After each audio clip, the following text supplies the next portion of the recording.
As I said, I can do this without a mic. Someone was not hearing me.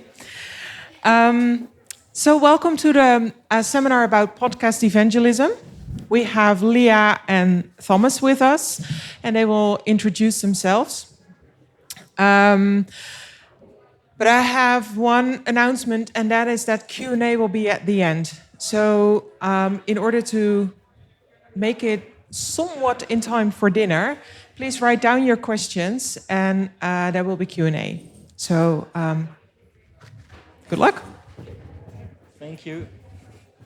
Okay, hello everyone. Thank you so much for being here. It's a bit weird to be in a huge room and have so few people. So let's make it homey. So I'm Leah. You've met me when I presented about French-speaking Switzerland, but I am French and I live in France. And well, this is gonna go well. Yes. And I am an apologist and an evangelist, and also doing a podcast. Thomas, would you introduce yourself?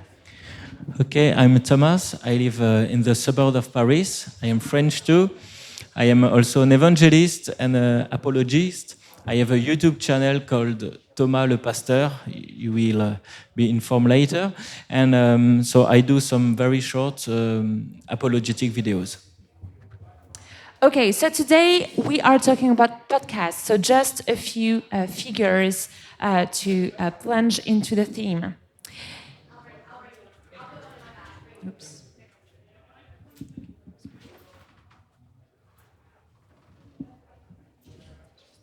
Figures coming.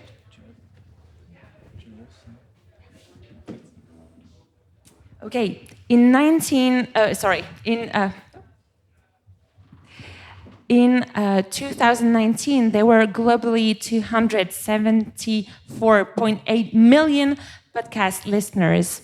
As of summer 2023, 464.7 million people listen to podcasts over the world.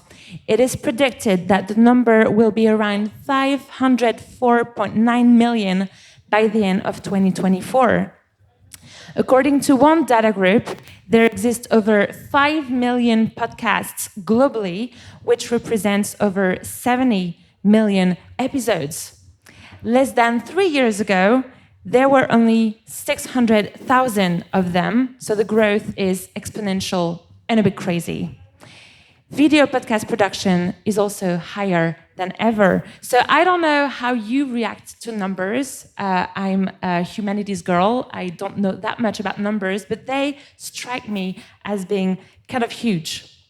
The podcast is successful, and the importance of podcasts continues to grow both in popularity and in production. It's probably one of the most important communication formats of our time. So, do we use podcast communication to communicate the gospel? In this seminar, we want to share a little bit of our own experience. We are not experts in audio or video podcasts, but we are trying and doing it. And we want to give you some advice on how to share the gospel through podcasts in our hyper-digital world. So I myself co-lead a pioneering apologetics podcast that is called Sagesse et Mojito, which means wisdom and mojito. And Thomas leads a video podcast on his very popular YouTube channel, Thomas le Pasteur, which means Thomas the Pastor. So that's what we will go through in the course of this seminar. We will begin by introducing both our projects in the form of an interview. Champagne! Then we'll look at the specificities of podcast communication and also the very process of making a podcast. Then we'll have a time of Q&A and a conversation before closing with prayer. Okay, are you with us? Excited? Yes. Okay, so I'll start by interviewing Thomas about his project so that we can learn a little bit more about his project. And I'll start with this question. Thomas, why on earth did you start the video podcast? I started my YouTube channel in order to be where the people are. People look for information through YouTube videos, so I started to share arguments for the Christian faith through small videos. Internet and social media are the new aeropagos.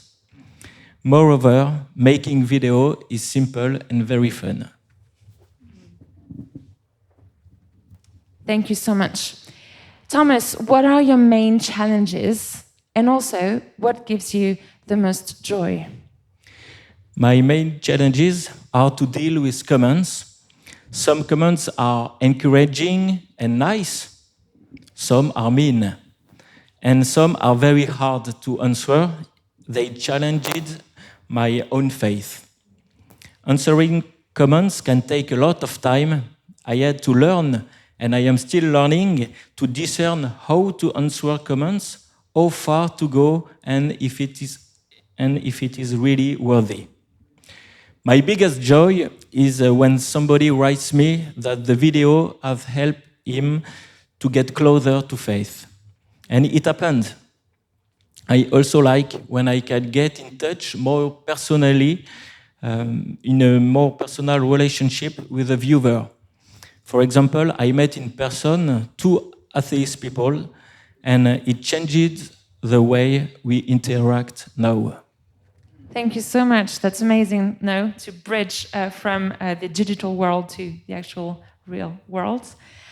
What does your work on the video podcast look like? Can we have a better idea of what it actually means for you to work on this podcast?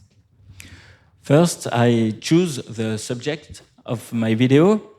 I have to say that sometimes I just use a subject that I had already worked on. After that, I make the outline of the speech. Sometimes I write every word, but sometimes just the main ideas and the quotations. Then I shoot the video. I shoot it in one shot and then cut where I made mistakes. Finally, there is an editing part, uploading in YouTube or other platforms, creating the thumbnail, the thumbnails, finding the right keywords, and so on.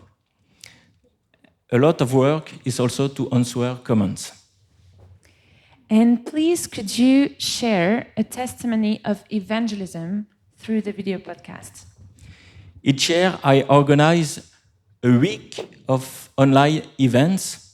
During 4 or 5 days, I invite speakers for a talk on the subject they choose, and it is the opportunity to share the gospel. And on a regular basis, in my apologetic videos, I introduce the gospel. Amen. I actually took part in one of those weeks that he put on each year. It's an amazing work. Thank you so much. If any of you speak French and want to practice their French with this, or if you know non-Christian French-speaking friends, don't hesitate a second. So, and you, Leah, what are your main challenges? And why did you start your podcast? Thank you so much for asking this question. So, 4 years ago, I was speaking on WhatsApp with some future colleagues, but they were just friends wanting to do apologetics by then. And they were saying, what are the French-speaking podcasts that are accessible to non-Christians, but present the gospel in a way that is very accessible to their non-being Christians and to the culture? Well, the answer was maybe there are none. So maybe we should start one. And so we decided to dream big. And we really wanted a podcast that would be appealing to people who are not Christians, but that would allow us to talk about the Christian faith. So we decided to do a podcast on cultural apologetics. we started to survey our friends and the people around us. What are the themes you would like to see discussed in a podcast? All the different questions that we can think about. And then we started the podcast, and it was just like Zoom videos, Zoom video calls that we were having and recording. It was low quality, it was low budget, it was horrible sounds, but we needed to make a start somewhere to see this dream come true. And we wanted to, because both of my colleagues are from the political sciences, and so they love everything about politics, the main challenges and what is at stake in the world today. And I was just fresh from my theological studies. And so we really wanted that to be the opening door for then gospel conversations. We talk about, at the time, for example, there was the Trump election. So how can we talk about Trump? How can we talk about politics? How can we talk about the polarized culture in our time and have a way in with the gospel? So that's interesting because so many people actually listen to the news through podcasts. And one day we were so encouraged, we saw that on the rating of, I can't remember which channel, we were rated 10 in the 10 rate of the cultural comments podcasts. So not in the Christian podcast, but in the cultural comments one, and that really was a victory. So that's like the reasoning behind why we did the podcast. And what are your main challenges, and what gives you the most joy? Okay, I will read that, not to forget anything. My main challenges are when we try and begin a whole session of recording, because one of my podcast colleagues lives in Brussels and Germany, not too far from me, but still many hours. But the other one, the third one, is in Quebec. So we have an ocean separating us. So we don't meet regularly, and we try not to do as many Zoom recording for podcasts as we can. And so we try and meet once a year, and we meet for a week, and we try and record a whole season of podcasts that will last a whole year, a whole academic year. So that's pretty intense. And a season runs roughly from November to May. So then from May to August, September, when we actually meet, we try and read as much as we can, research, and see each other by Zoom calls and decide what will be the episodes, their titles, their content, and everything. But as much work as we put beforehand, when we meet, it feels like we have no idea what we're going to say, and it feels very scary. So that's the parts where I'm not the best version of myself. I'm scared, I'm worried, and I tend to be on my nerves the whole time. But thankfully, when we go in the studio, that's when we have more fun, because we have prayed a lot and asked people to pray about that, and somehow we know what to say in front of the mic, but that's definitely a challenge. And so that would be my biggest joy as well, when we actually spend a whole week together, because we're friends beside being colleagues.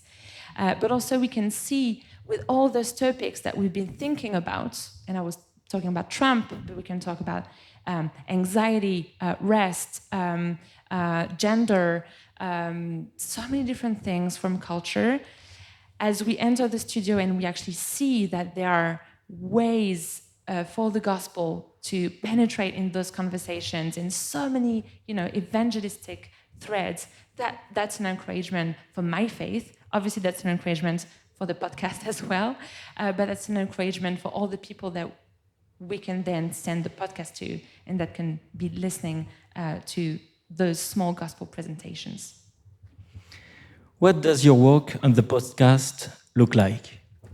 So as I was telling you a bit before, we meet all the year long in Zoom calls, and we brainstorm like all the ideas, all the things that we want to talk about, and then we meet for a week and we record. So usually it's about 4 days of recording, and we try and have about 15 episodes.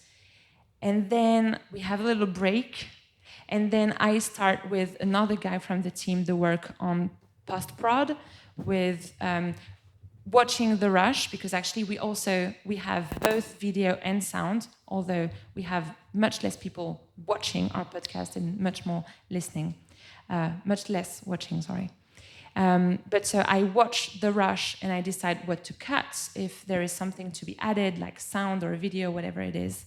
And then I spend time writing the description, because obviously in this hyper digital world, you need to find the right words that can be searched for on the internet by people to actually find your podcast. Hence the mojito in the name, by the way, because mojito is trendy. So people are going to look for mojito. So we're going to go up. I mean, it's kind of strategic.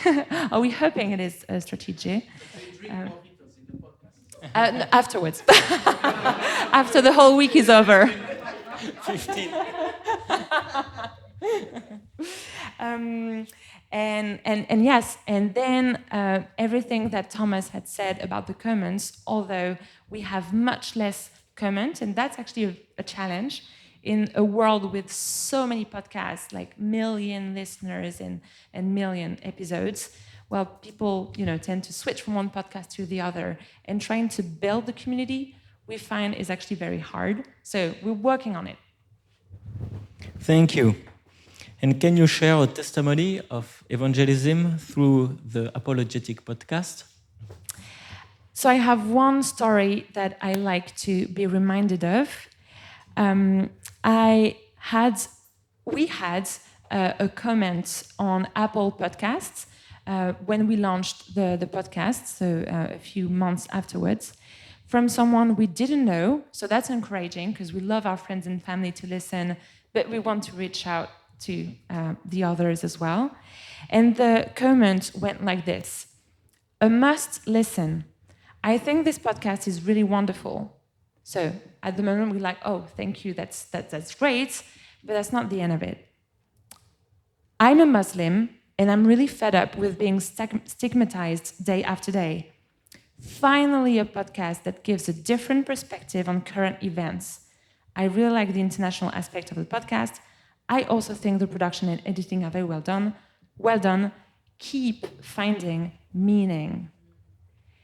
And when you have your target audience answering you and saying, you know what, I'm who you are talking to, and I'm glad that you've done this podcast, you're like, praise the Lord. And we don't have comments like this many often. That's why I read that one. But I cling on to it and thinking there are others. They just don't write. But please God, there are others. But yeah. Nice. Thank you so much. Okay, so now we're gonna go a little bit more into the specificities of podcast communication, to just think more about this question: how we communicate the gospel through gospel communication. Can I borrow?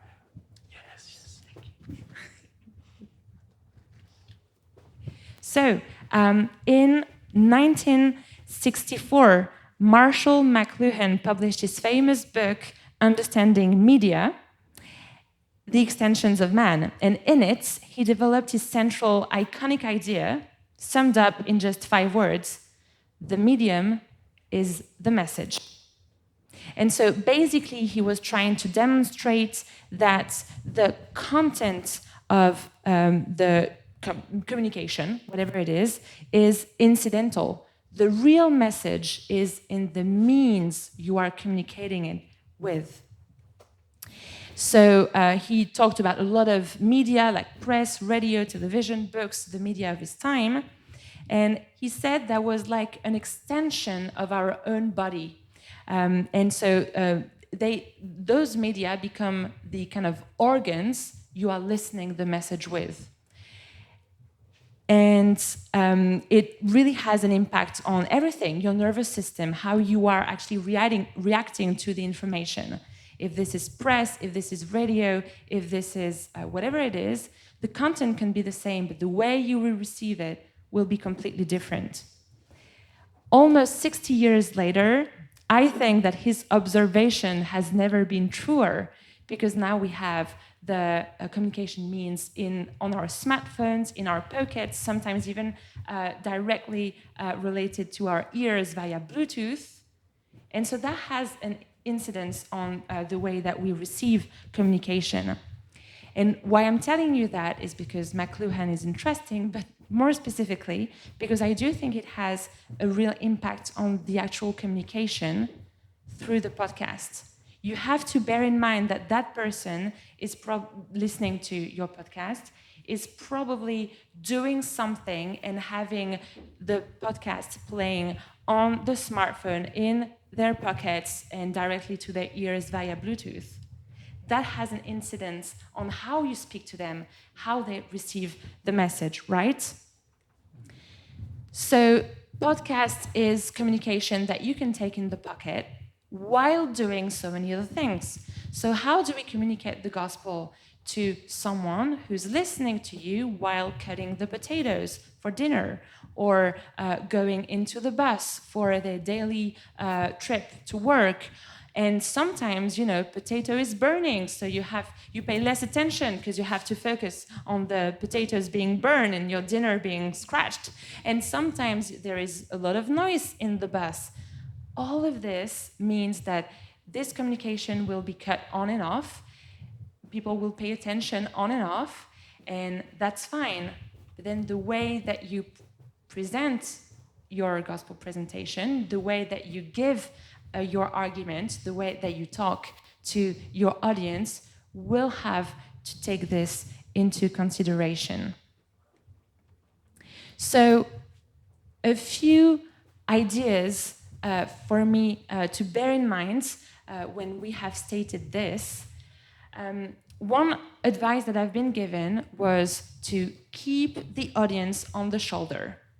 So you're in that studio. It can be a real studio, it can be a home studio, it can even be a phone if you have a great microphone on your phone. You are recording your podcast. You have to be reminded that you are not talking to an audience such as I am right now. You are talking to someone cutting their potatoes or working on the bus, doing cleaning in the house, whatever it is. So if you keep the audience, so maybe the target audience, the audience you have in mind when you decide to do the podcast, on your shoulder, while you are recording, they can tell you, my potatoes are burning, I just can't hear you anymore, you have to repeat the question.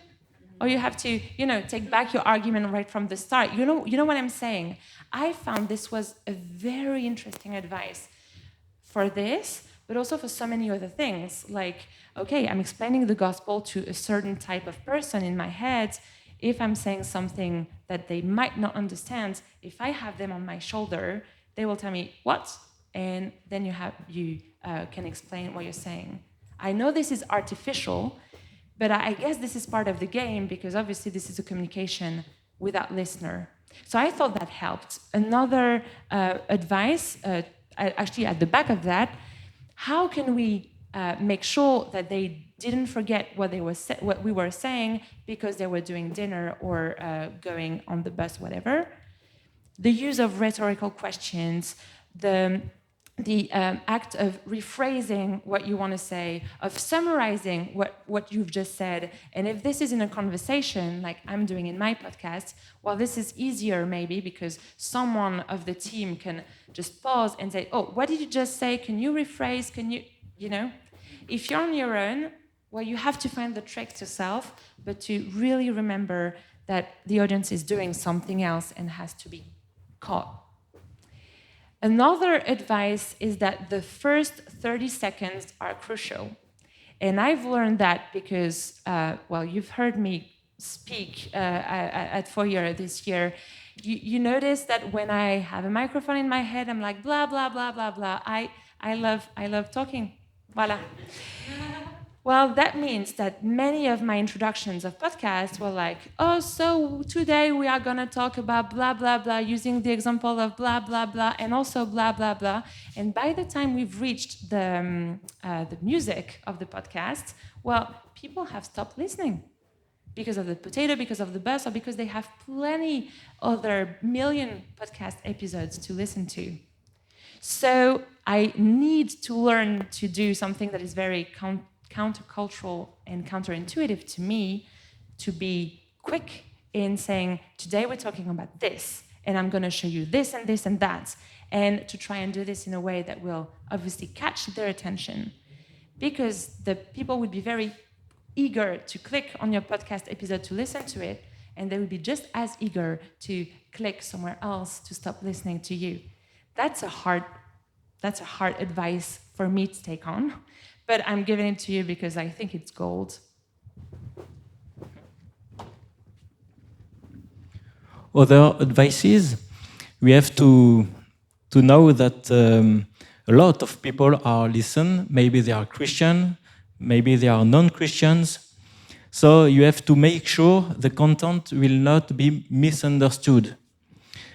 We have to clarify the language, the references. We have to anticipate the objections and be very respectful and sensitive. Even when you think you have explained things very well, with love, respect, and nuances, it can be understood in another way. My videos about Is God Violent are a good example of that. I thought I was very clear, very sensitive, but when I read the comments, I saw people didn't understand in the same way. Also, you have to manage the online community, so answering comments, managing social media, and so on. Yeah, and on the back of that, this is something very hard for me. I've learned to do a podcast the last 4 years, and I'm still learning.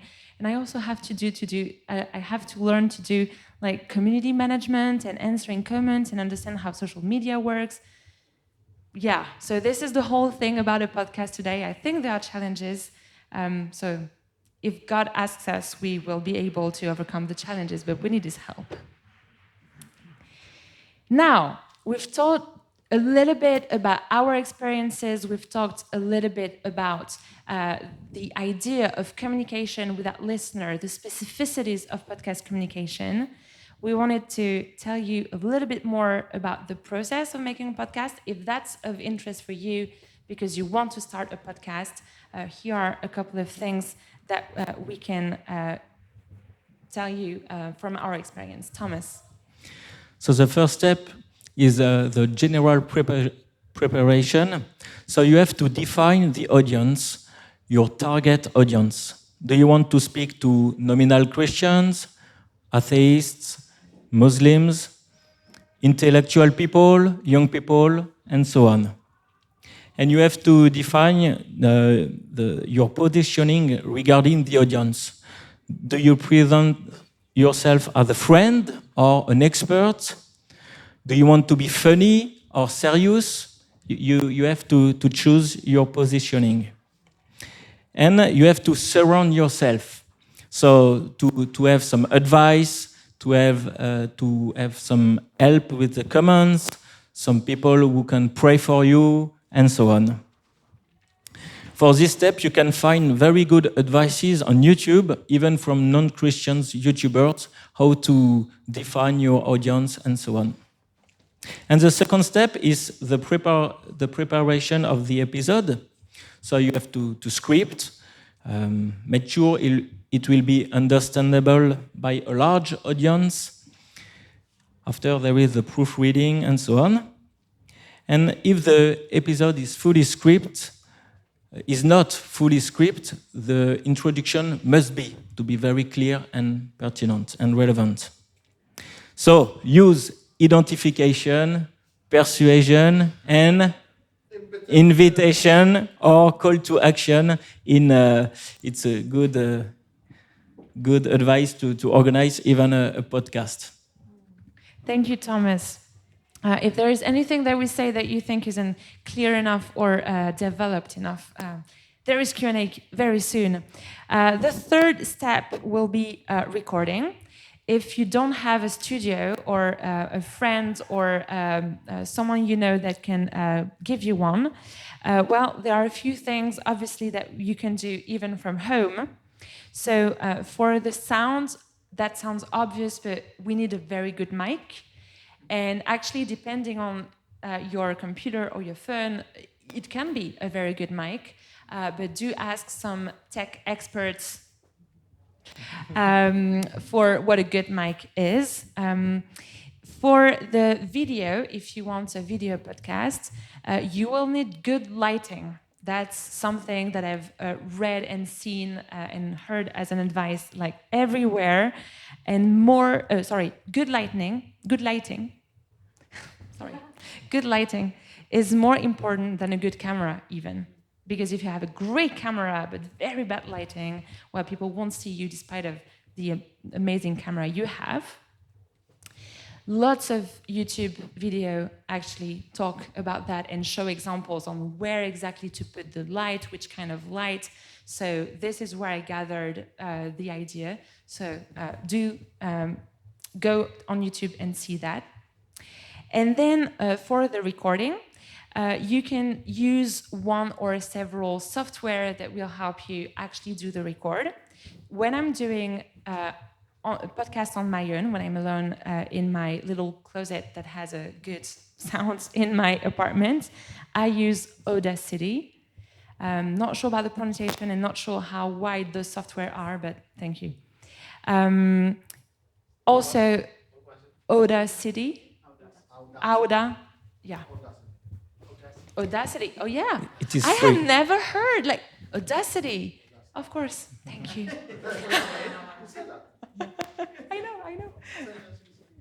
I know. Just with a wonderful Italian accent. Thank you. If you want the video, or if you're not sure if you want the video or not, StreamYard is a good, not software actually, but website.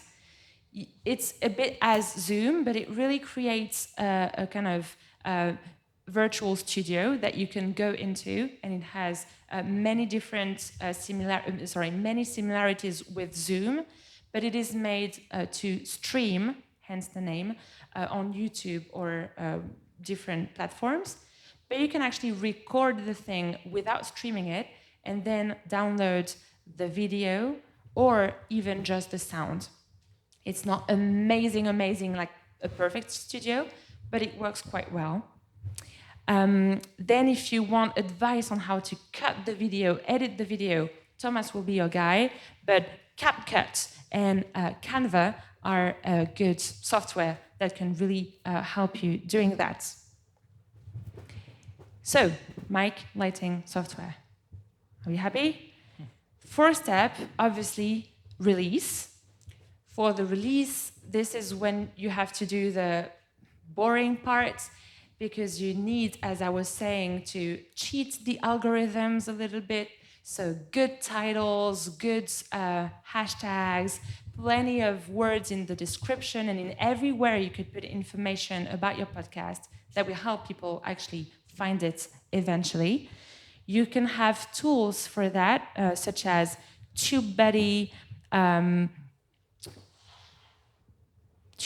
and somewhere else that I can't find on my list. Thomas, do you have any idea? I use TubeBuddy. TubeBuddy. It indicates you if your keywords are relevant or not. They give you a note, very well, not well, and you can see also if you have some good tags that which level you will be when people type that question on YouTube. So it can be useful. And for some videos, I saw that I am the first one. If somebody, for example, said what the Bible said about violence, sometimes I don't remember which one, but sometimes you can see you're right. So you are very happy when you are the first one. TubeBuddy. tube like YouTube, Buddy, Buddy. It's a website. It's an extension you can add, and when you are on your studio on YouTube, it indicates it's an add-on on your browser. Thank you. And then, well, if you are on YouTube, like Thomas, YouTube would be the platform which releases your podcast. If this is an audio podcast, there are different platforms on which you can put your episodes, and it will be distributed to Apple Podcasts, Google Podcasts, Spotify, and so on and so forth. For example, Osha, but also Spotify. Actually, they have created Spotify for podcasters, I think is the name. And so even with your own Spotify account, you can very easily become a podcaster through Spotify, which will redistribute to Apple Podcasts and different platforms.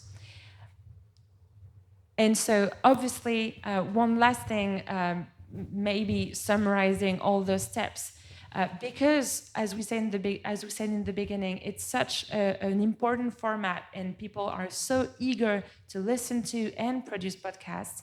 You can find plenty of articles online stating all those steps and giving you many advice. Spotify is actually one of those places where you can find advice. So do go on them if you're interested. So we are now coming to a close very soon, but before that, this is the time for a conversation and questions if you have any. Yes?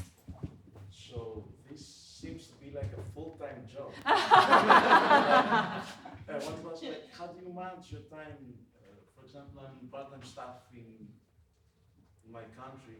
I want to meet students, I want to do mission weeks, I want to talk. How do you manage your time to do all this? In fact, it depends what you want to achieve. You can post when you have something ready, but if you want to have a strong audience, you have to post on a regular basis, maybe once a week. But it's very hard. I do not do this. Most of the time, I work when I can on my YouTube channel, but it can be a priority. For example, you can say I give one day a week, but it depends on your possibilities too. But if you want to have a strong YouTube channel, you have to post on a regular basis, once a week. If you can do more, it's even better. But it really is time consuming, yeah. So thank you for the information. It's been very interesting, and I just wonder, what do you think about the length of it? Because I do see podcasts that are so long that even just seeing how long it takes, I don't have time. So can you share some thoughts about how like podcasts or videos, are there differences? Should there be something that should be optimal? Yeah. That's actually a recurring conversation that we have within our team, because one of my colleagues is a fan of 2-hour episodes of podcasts. And so he's always asking for more and longer episodes. And we've had to have this conversation at the very beginning. You know, when we decided, let's do a podcast, okay. That's when you decide your target audience, what you want to say, who you want to say it to, and how you want to say it. And in the how, obviously, the question of the length comes into question. Some people love very long episodes of podcasts. Others not. What we did personally was surveying a sample of our target audience. So we decided to have some people who were in the profile of our target audience, and we wanted to ask them a lot of questions and also to send them our prototypes of episodes so we could have feedback. One of the questions we asked them was, so how long do you want to listen to an episode? And so we decided to, we landed on about 30 minutes because that was the answer that had been given the most by our target audience. So I guess if you want to do a podcast for a certain niche and they are ready to listen to you for hours, that really makes sense. But that's how we decided on 30 minutes. But that's a never-ending question, really, because it really depends on the millions of podcast listeners over the world. Yes, it depends on what are inside of your video. Some videos have a huge number of views and it's very long. But my ideas was to create some short videos that you can share easily. For example, you discussed with somebody about Easter and you say that Jesus has risen from the dead. Oh, do you believe this? Yes. I can send you just a few minutes video so you can have an idea. So it was my objective. So I produced some quite short videos, 5 minutes, sometimes 10. So it's easy to see. But when I organize online events, it's 1 hour and with a talk 20-25 minutes, long Q&A, 30 minutes, and a conclusion. So, it's okay. People are staying in live for 60 minutes, but it depends on the content too. Yes. And have you got any tips for figuring out what your niche market is? Do some market research without listening to every podcast there ever has been. Do you know what I mean? Because to figure out what isn't out there already, like you don't have, because there is so much out there already. You don't have endless amounts of time to listen to everything and then figure out what the gaps are. Like how do you decide what actually needs to be said because it hasn't been said yet?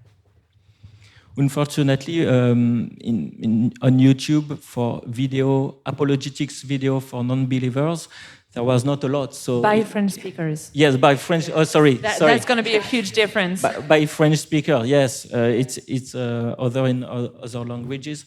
So I just took that niche because it was my heart too. But it's not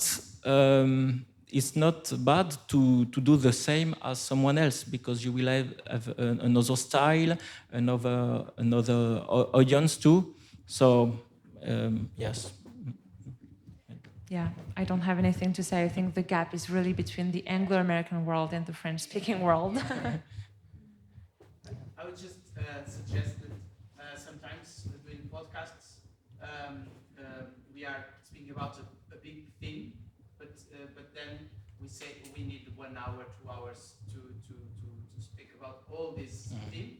But then what we do is to cut it in small episodes. Yes. So this way we can speak about one subject, but divide it because the attention span. Most of people say to us that they listen while going to work or to the faculty, university. So they're more or less 30 minutes maximum. So lots of times we do one session to one subject, and then we cut like in sub-subjects. Yeah. Yes. Yeah. Very good advice. There was a question here. Yeah. Thomas, do you have any effects or visuals in your videos? Is it just your seeing your face talking with your officer's background? It's mostly just my face, but sometimes I added the plan, the agenda of the video, or some keywords, or some verses. Sometimes just a few words. It depends. I have a friend. He does also French apologetic videos, and it's only drawing. You never see himself, but in fact, maybe because he's a teacher, he doesn't want to show his face. So it's only drawing with a software. It's really nice, but in fact, you have to choose your own style. Everything is possible, so just have fun and be yourself. But I think, yes, my face with some keywords or some the plan for the agenda of the video, I like it. Last question. Yeah, maybe. I wanted to ask about your podcast because you said it's usually cultural themes. And when you have a connection between the cultural theme and the gospel, do you have that prepared when you pick your themes? Or do you sort of have it naturally as you have the conversation? Thank you so much for the question. So we've changed along the years because it's been 4 years now that we've done this podcast, and we've just launched our 6th season. Yay! We've changed. So at first we scripted everything, but that didn't feel natural. Then we tried having like the goal idea and improvise, but that felt messy. We tried a bit of both, and in the end, we've decided, as we were telling you guys earlier, the introduction is very important, especially the first 30 seconds.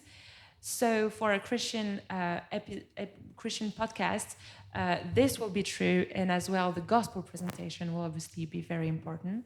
So we've decided to think beforehand with this topic and in the way we want to approach it, what would be the spiritual message. And again, we've done different things and tried different things, but we felt that sometimes people listening to the podcast and giving us feedback, the main feedback was, we don't really know where you're going. And so we don't want people to listen to us for 30 minutes and really don't understand what's the thing to take, and especially the gospel part. So we decided beforehand, and we decide, that's going to be the way in with the gospel. But sometimes God surprises us, and in the chorus of recording, we're like, whoa, epiphany, I've thought about something. And so because it's not fully scripted, we allow ourselves to be surprised and to change. But when we haven't done the preparation of thinking it beforehand, it usually never lands well. Thank you for your question. Okay. Or did you want to say something? Oh, just a last sentence, if I can. So we want to encourage you to think further about podcast project, and just remember this little sentence: done is better than perfect. If you want to make the perfect video, you will never do it. So just try, and done is better than perfect. May the Lord guide you in your ministry project and in your personal lives. Amen.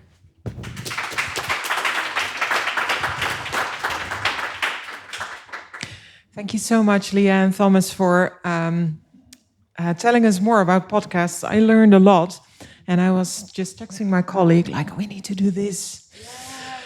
So I'm sure you would like to hear if one of these people is doing anything on podcast or YouTube video, so you can like cheer them on. So tell them.